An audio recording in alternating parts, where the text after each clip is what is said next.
Sebelum masa Islam ternyata sudah ada kehidupan peradaban di masyarakat Indramayu. Karena jujur saja, justru sekarang kalau kita lihat alur-alur wisatawan itu lebih banyak dari Indramayu ke arah selatan, baik itu ke Majalengka ataupun juga ke Kuningan. Karena memang sosok Wiralodra ini menjadi tokoh yang tercatat tidak hanya dalam arsip dan manuskrip, tapi juga dalam monumen-monumen yang mungkin masih ada di sekitar kita. Kita itu hidup sekarang itu sedang menapaki yang namanya sejarah. Dan ketika kita tidak menuliskannya, maka di masa depan kita itu mungkin kehidupannya seolah-olah tidak ada ya.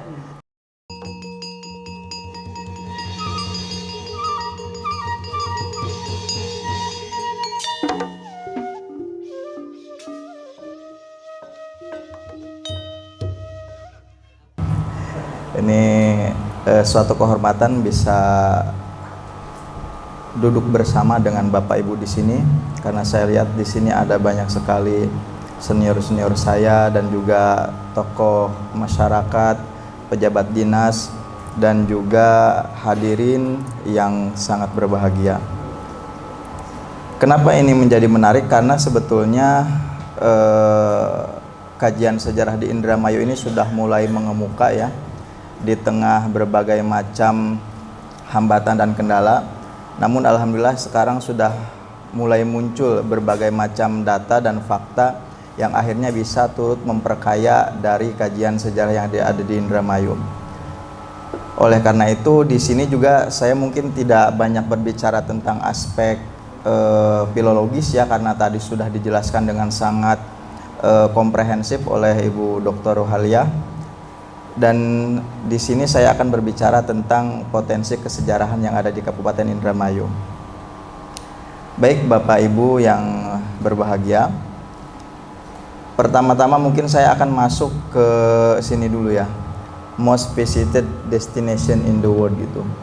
Kalau Bapak Ibu buka gawai bersama-sama, mungkin akan melihat bahwasanya tempat yang paling sering dikunjungi di dunia itu bukanlah tempat-tempat yang ada di wilayah Asia yang jelas sekali itu sangat masih nature gitu ya, ataupun juga mungkin di Afrika yang lebih-lebih gitu, banyak sekali hal-hal menarik di sana. Tapi ternyata ini justru adanya di wilayah negeri-negeri yang di barat, baik itu ada di benua Eropa dan juga benua Amerika. Yang pertama muncul tentu adalah nama negara Perancis. Jadi kalau misalkan ini Pak Abdullah sudah pernah ke sana ya, Pak Abdullah? Oh belum dah? Iya, saya pernah lihat fotonya aja Pak. Nah itu di Prancis itu wisatawannya sangat luar biasa. Bahkan festival-festival di sana itu sangat ramai. Mungkin ada juga yang pernah ke festival di salah satu pantai di sana ya, festival di Cap d'Agde itu. Tapi janganlah, saran saya, karena kita orang timur ya. Atau juga di Spanyol, di sini ada banyak destinasi juga, mulai dari ibu kotanya di Madrid sampai di wilayah selatan seperti Cordoba, Seville dan lain-lain sebagainya. Dan di Amerika juga tentu saja kita bisa datang ke berbagai macam destinasi yang ada di sana. Nah, kalau Bapak Ibu lihat, itu ternyata rata-rata di sana adalah monumen-monumen yang historis. Jadi bukan bangunan-bangunan yang baru, tapi rata-rata adalah monumen-monumen historis yang jelas notabene itu memiliki keterkaitan dengan aspek-aspek kesejarahan. Yang mana tentu kalau kita lihat Menara Eiffel tentu ya, karena dia dibangun tahun 1889 kalau tidak salah. Alhambra apalagi ini yang ada di Spanyol. Dan kemudian juga dengan monumen di Rosemountain ini. Jadi kalau kita lihat itu rata-rata adalah monumen-monumen historis. Di samping monumen historis ada juga berbagai macam kegiatan yang itu di saban tahun dilakukan dan ternyata pesertanya luar biasa. Ini Bapak Ibu bisa lihat ya, ini bukan lagi perang di Israel atau Gaza ya, karena merah-merah. Jadi yang merah-merah ini bukan darah, tapi ini adalah tomat, ya, La Tomatina. Ini festival yang diselenggarakan setiap tahun di Spanyol, di Buñol. Nah, dari sini kita bisa melihat bahwasanya ternyata berbagai macam tradisi dan budaya dan kemudian juga kekayaan sejarah bisa dijadikan sebagai potensi wisata yang bisa menarik banyak wisatawan untuk datang ke sana. Lalu kita beranjak dari sana ke Indramayu. Nah, Indramayu juga di sini kalau kita lihat ini memiliki kedudukan atau lokasi yang sangat strategis.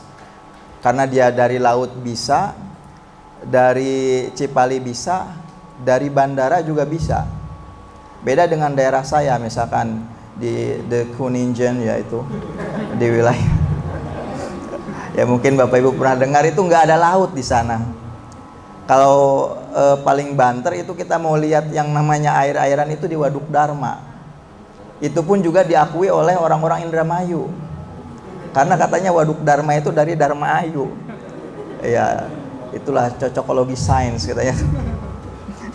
Nah, ini dengan posisi seperti ini, Indramayu itu menjadi sangat strategis karena dia bisa diakses, memiliki jalur pelabuhan, lalu juga tol Cipali dan juga bandara yang bersebelahan dengan Kabupaten Indramayu, walaupun lokasinya ada di Majalengka, tapi ini sangat dekat. Jadi dengan akses yang sangat terbuka ini sebetulnya kita itu bisa mendatangkan berbagai macam kemungkinan-kemungkinan untuk menarik wisatawan untuk datang ke Indramayu. Karena jujur saja, justru sekarang kalau kita lihat alur-alur wisatawan itu lebih banyak dari Indramayu ke arah selatan, baik itu ke Majalengka ataupun juga ke Kuningan. Tapi dari daerah sana untuk ke Indramayu itu sangat minim sekali. Kalaupun ada itu jumlahnya tidak terlalu banyak. Oleh karena itu ini menjadi PR kita bersama, terutama instansi terkait untuk bisa mencari solusi bagi hal ini gitu. Nah, lalu apa sih kaitannya dengan sejarah? Mungkin kita sekarang sudah dalam beberapa tahun ini sudah banyak sekali ya temuan-temuan sejarah baru. Ada buku dari Mas Iskandar tentang Wiralodra yang ternyata setelah dikolaborasikan dengan data-data arsip semakin terang benderang gitu bagaimana kiprah Wiralodra dalam sejarah Indramayu. Ada juga kajian dari Bapak Supali Kasim yang sudari dulu gitu ya, seolah-olah ingin menyalakan lilin di tengah kegelapan gitu Pak ya. Ini saya pakai bahasanya Pak Anies ya, tapi bukan berarti pro kesana sini gitu ya. Tapi yang jelas itu memperlihatkan bahwasanya sudah banyak sekali kajian-kajian yang dilakukan. Bahkan di akhir tahun ini mungkin ya, itu ada Ibu Dini juga itu akan menerbitkan bukunya yang tentang Indramayu pada masa Hindia Belanda. Kenapa menarik? Karena ternyata kalau kita lihat ini kajian-kajian ini memperlihatkan adanya keterbukaan tentang periodisasi sejarah Indramayu gitu. Selama ini kita hanya tahu sumber tentang Indramayu itu dari babad yang memang sudah ada dan juga terus terlestarikan lewat tradisi-tradisi yang telah tersebar di masyarakat, seperti misalkan sandiwara, lalu juga wawacan gitu, yang mana tentu saja meskipun di satu sisi itu telah mengembangkan aspek-aspek nilai lokal, tapi di sisi lain dia turut juga membuat yang namanya sejarah ini menjadi bahan yang harus mesti dikaji kembali gitu.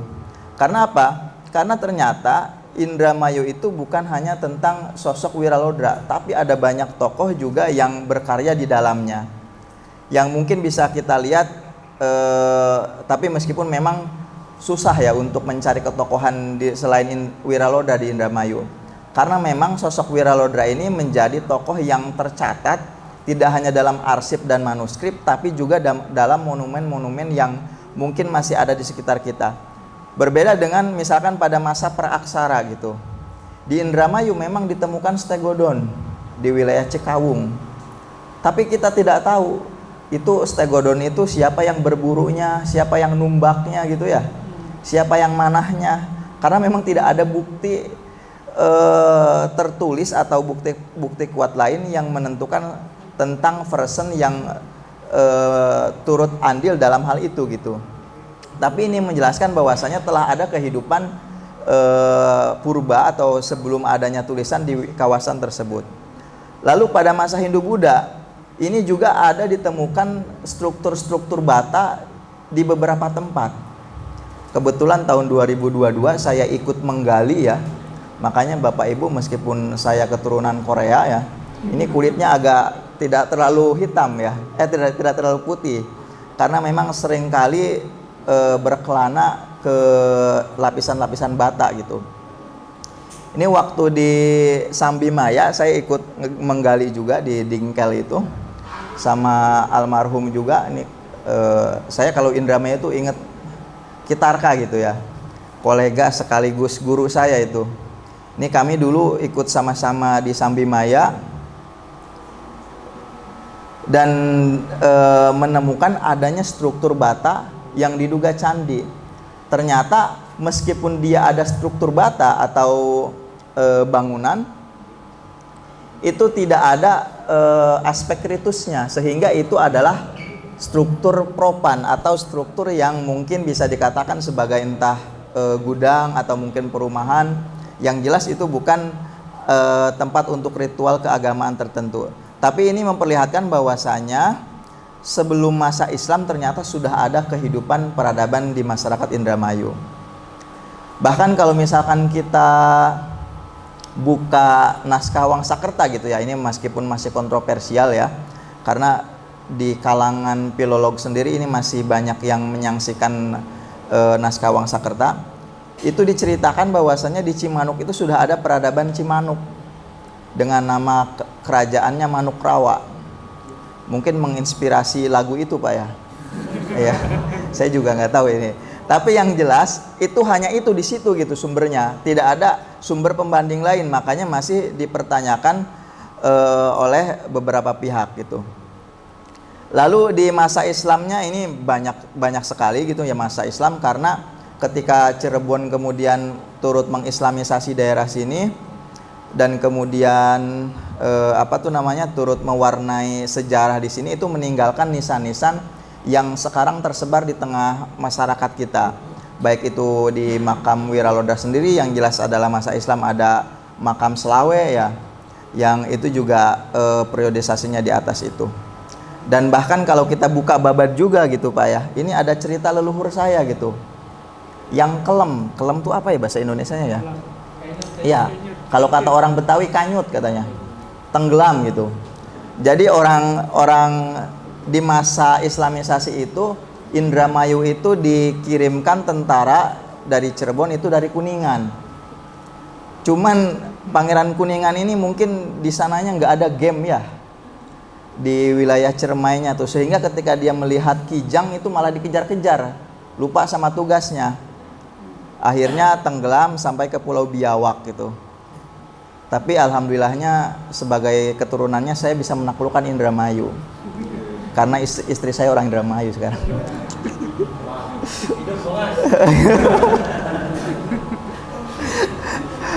Oke, baik. Di masa kolonial ini mungkin lebih ramai lagi ya. Karena ada banyak monumen atau bangunan tentang sisa-sisa dari baik itu zaman VOC ataupun Hindia Belanda atau kolonial di kota Indramayu. Bahkan di dalam beberapa arsip yang pernah kami teliti gitu ya, ada Pak Supali, ada Pak Iskandar, itu ada beberapa penamaan yang menarik gitu, seperti Desa Kenanga dan kemudian Losarang yang ternyata sudah ada sejak beratus-ratus tahun yang lalu.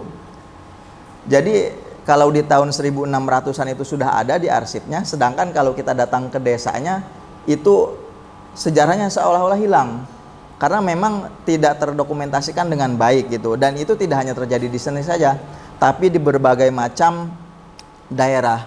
Bahkan di Pamanukan itu kalau di arsip perang Indramayu dengan Banten itu Tumenggung dari Pamanukan itu sampai ya mohon maaf gitu, dia kayak kena carok tuh kepalanya itu. Tapi di tengah masyarakat Pamanukannya tidak terkenal gitu cerita itu. Padahal itu adalah data-data yang sebetulnya pernah terjadi dalam peperangan di masa itu. Lalu di masa modern ini juga ada banyak monumen-monumen modern ya, seperti berbagai macam tugu ya, baik itu tugu perjuangan atau juga tugu apa itu, tugu mangga ya, sama tugu kijang gitu. Itu yang selalu mengingatkan saya gitu.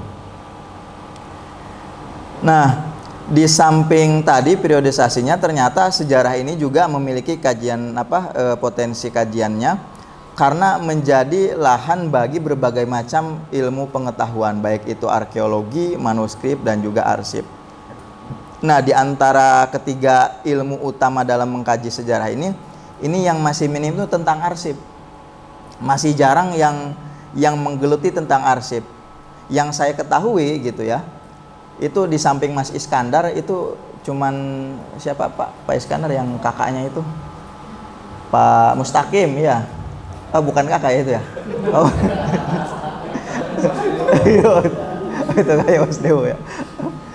Jadi cuman Pak Iskandar dan Pak Mustaqim gitu. Adapun yang lainnya itu kajian-kajian meskipun mengkaji tapi tidak secara komprehensif tentang itu saja gitu. Ada ini yang terbaru Dini Nurlaila Sari itu juga bergelut dengan arsip, bahkan sampai ke conduit statnya itu dari bupati-bupati yang ada di Indramayu. Nah, namun di samping ketiga ilmu yang banyak digunakan untuk mengkaji sejarah ini, sebenarnya kita juga memiliki potensi ya Indramayu itu untuk dikaji lebih mendalam secara spesifik dengan berbagai macam pendekatan lain. Misalkan dengan cultural studies, linguistik, sosiologi pedesaan, antropologi, dan lain sebagainya.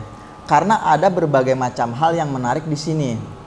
Misalkan ketika Bapak Ibu lari ke jangan lari deh, kecapean ya. Misalkan jalan juga capek, naik mobil ke wilayah Kandang Haur. Di sana ada yang namanya ilir. Parean. Bukan ilir. Parean. Itu saya kalau muter di situ ketika muter bawa mobil gitu ya, mau arah ke Cirebon, itu dia nggak suwun tapi hatur nuhun. Ternyata ketika saya berhenti dan ngobrol-ngobrol dengan orang sana, kebanyakan memakai bahasa Sunda. Begitupun juga ketika saya datang atau main ke Lelea, itu ternyata bahasanya juga bahasa Sunda. Meskipun spellingnya gitu ya, berbeda dengan Sunda pada umumnya. Kan Sunda bagian timur juga itu ada unik sendiri karena dia terpengaruh Mataram. Lalu Sunda Banten beda lagi. Dan ternyata Sunda yang ada di Parean dan juga Lelea ini adalah sisa-sisa dari kehidupan masyarakat Sunda zaman Sumedang dulu. Karena kalau Bapak Ibu lihat yang namanya peta Indramayu tahun 1900-an awal gitu ya, itu yang namanya wilayah Bongas, Anjatan, meskipun di kota-kotanya ada, tapi selebihnya itu masih rawa-rawa gitu. Baru kemudian masyarakat di sekitar sana itu mulai berdatangan ketika adanya politik etis, yang mana politik etis itu kan konsen ke pengairan ya, migrasi dan juga pendidikan. Nah, dan kebetulan pengairan itu Waduk Salam Dharma itu kemudian akhirnya membuat banyak sekali lahan pertanian yang dibuka dan memerlukan banyak tenaga kerja. Dan ada juga stasiun-stasiun yang akhirnya membawa orang untuk banyak datang ke sana. Makanya kalau Bapak Ibu main ke Kapitu, ada ya Kapitu di sana namanya. Kapitu, Kanem, Kalimu. Tapi itu memang ada namanya di sana ya. Itu bahasanya tuh bukan reang lagi, tapi nyong. Iya. Karena memang di sana itu berasal dari orang-orang Banyumasan. Dan begitu juga di sebelah sininya yang datang dari wilayah Cirebon. Itu datang dengan bahasa-bahasa mereka yang unik sendiri. Kalau di daerah apa tuh saya lupa tuh. Asal usul nasi lengko tuh. Ada nasi nggak? Langko katanya tuh. Iya, makanya jadi nasi langko gitu ya. Nasi lengko. Tapi itulah tentang pendekatan-pendekatan multidimensional yang bisa digunakan dalam kajian sejarah. Bahkan untuk hal demografi ini sendiri ya ini menarik juga, pertumbuhan penduduk nih bisa dipelajari. Kenapa yang namanya penduduk itu mengalami perubahan ya, baik itu dengan intensitas yang tinggi ataupun yang rendah, karena ternyata berpengaruh juga dengan kondisi sosial masyarakatnya. Tapi yang menarik, yang tidak kalah menarik tuh sekarang banyak sekali orang Indramayu yang tercerabut dari akarnya gitu. Kenapa? Karena ketika saya mengisi sebuah acara di Indramayu Barat itu ternyata banyak juga yang wajahnya itu sudah tidak Indramayu lagi gitu ya. Yang ada Arabnya, ada bule-bulenya gitu. Padahal pas ditanya, kamu dari Arabia, kata saya itu gitu kan. Ora reang wong kene je, tapi mukanya Arab gitu ya. Ya itu menarik juga ya, harus dipelajari. Nah, baik Bapak Ibu. Nah, ini juga tadi sudah dibahas sebelumnya oleh Ibu Dr. Rohalia.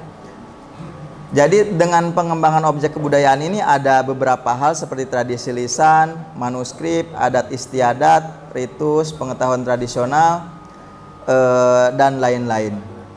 Ini kenapa bisa dikembangkan? Ini mohon maaf mungkin tidak terlalu kelihatan ya. Karena ternyata hal-hal yang genuine seperti ini menjadi hal yang menarik bagi orang-orang di luar dari daerah itu sendiri. Seperti tadi misalkan di awal saya memperlihatkan festival tomat gitu ya.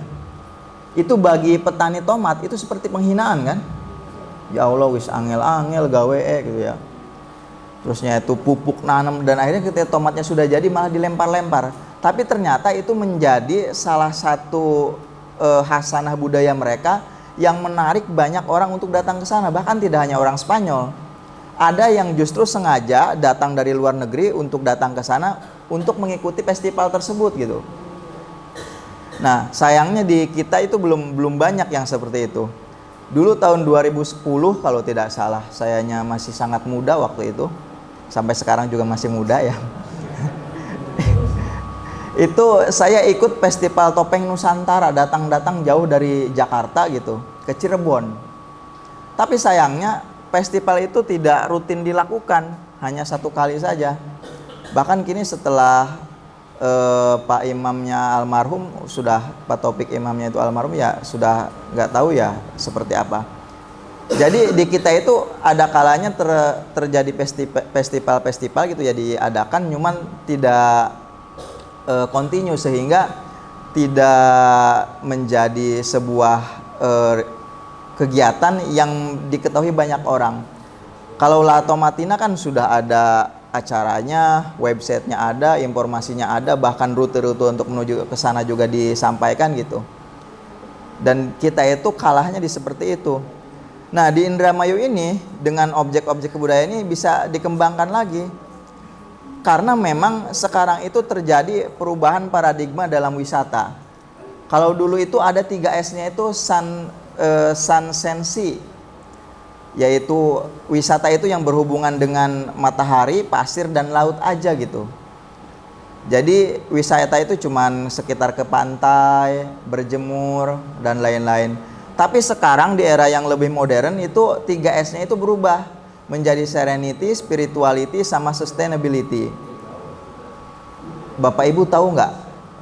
Di Kuningan itu banyak taman loh. Itu isinya orang Cirebon sama orang Indramayu. Mereka mencari ketenangan. Iya. Ketenangan, ternyata bukan ketenangan, tapi nyari tempat sepi. Ini emang menjadi PR kita bersama ya. Jadi ketenangan spiritual yang dicari bukan malah dijadikan seperti ketenangan seperti itu. Bahkan kalau ke Penyawian ya yang jelas-jelas itu ketika dia melakukan hal seperti itu bisa diazab ya, longsor kan gitu. Tapi masih berani aja gitu. Ngeri lah. Nah, iya. Karena di sana dingin gitu. Nah, ini perubahan paradigma wisata ini bisa kita kontekstualisasikan dengan berbagai macam budaya dan juga tradisi yang ada di Indramayu. Contohnya apa? Seperti tadi bujanggaan, misalkan ada festivalnya dan itu bisa menarik minat orang-orang untuk mengikutinya. Karena bujanggaan itu meskipun penyebutannya mungkin berbeda, tapi tradisi yang miripnya itu sama di berbagai macam daerah tadi. Seperti yang disampaikan oleh Ibu Dokter tadi tentang Wawacan itu ternyata memiliki kemiripan. Seperti halnya kalau misalkan di daerah Banyumas itu ada cowongan namanya. Ternyata di wilayah Mataraman ada Nini Towo. Lalu di daerah Kuningan di sini ada Cingcowong. Yang mana itu sebetulnya bentuknya tidak jauh berbeda, cuman mungkin karena adanya akulturasi dan asimilasi akhirnya budaya itu tersebar dengan menyerap budaya-budaya lokal lainnya. Nah, di samping potensi-potensi ini kita juga bisa lihat ada festival atau juga tradisi ngarot misalkan. Lalu ini dari bidang kesejarahannya bisa melihat keunikan-keunikan yang terdapat dalam informasi di masa lalu. Contohnya apa ya? Mungkin Bapak Ibu pernah lihat kue Bugis ya. Ini di snack ada nggak Pak kue Bugis tadi? Itu kue Bugis kita nyangkanya ya udah karena itu mungkin dibawa orang Bugis ke sini gitu ya. Itu padahal jejak orang Bugis di Indramayu itu sangat kuat sekali gitu. Bahkan kalau Bapak Ibu main ke wilayah Anjatan itu ada namanya Bugis di sana tuh, Desa Bugis Tua. Karena ternyata ketika peperangan Wiralodra di satu sisi gitu ya, dan di sisi yang lain ada tentara-tentara Banten, itu Wiralodra mendapat bantuan dari tentara POC yang notabene di dalamnya itu adalah tentara bayaran dari Bugis dan Makassar. Dan itu menjadi titik temu bagi masyarakat Bugis di Anjatan kenapa sejarahnya bisa dinamakan Bugis.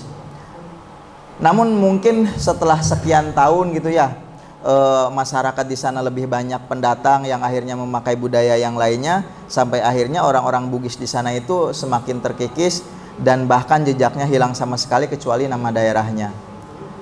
Yaitu sama sejarahnya dengan misalkan di Jakarta ada Kampung Makassar, Kampung Ambon, Kampung Melayu, karena dulu ditempatkan secara khusus untuk orang-orang yang berasal dari etnis tersebut. Nah, ini di manuskrip lebih banyak lagi. Dulu waktu saya dengan almarhum itu Kitarka, kita pernah datang ke Kiai Munaji di Losarang ya kalau Loh Bener itu. Loh Bener kalau nggak salah tuh. Loh Bener apa Loh Salah ya? Oh iya, Legok ya. Itu bukan Loh Bener, Pak. Oh iya. Berarti bukan Loh Salah, Pak ya. Ya Loh Bener. Nah, di Mama Kiai Munaji itu ada banyak sekali temuan yang ditemukan dari Legok gitu. Dan itu isinya macam-macam, bahkan ada jangjawokannya segala. Nah, itu sebetulnya jangjawokan itu bisa menarik atau juga mungkin bisa kita jual kepada orang-orang yang membutuhkannya. Iya. Tapi nggak tahu siapa yang mau beli ya. Tapi yang jelas di samping jangjawokan itu juga ada naskah tetamba misalkan yang isinya adalah pengobatan-pengobatan yang mungkin bisa dikontekstualisasikan dengan kondisi sekarang. Misalkan di dalamnya itu ada ramuan-ramuan. Saya pernah baca juga itu ada ramuan untuk memperbesar minat bakat mungkin ya. Nah, cuma itu kalau Bapak Ibu bisa itu ya, bisa mengeksperimenkannya dan kemudian menjualnya ke Kimia Farma misalkan, itu bisa menjadi lahan ekonomi juga gitu. Cuman masalahnya siapa yang mau nyoba gitu kan? Takutnya malpraktek ya Pak. Nah, ini adalah hazanah naskah yang juga bisa dimanfaatkan sebagai potensi sejarah dan budaya Indramayu. Oke, terima kasih. Mungkin itu dulu saja. Tapi sebelumnya, kenapa sih sejarah menjadi penting? Karena all people itu living the histories ya, which is why history matter. Jadi kenapa history ini menjadi penting? Karena sebetulnya manusia itu adalah sejarah yang hidup. Kita itu hidup sekarang itu sedang menapaki yang namanya sejarah. Dan ketika kita tidak menuliskannya, maka di masa depan kita itu mungkin kehidupannya seolah-olah tidak ada ya, kecuali ada dalam rekaman memori orang lain yang dituliskan.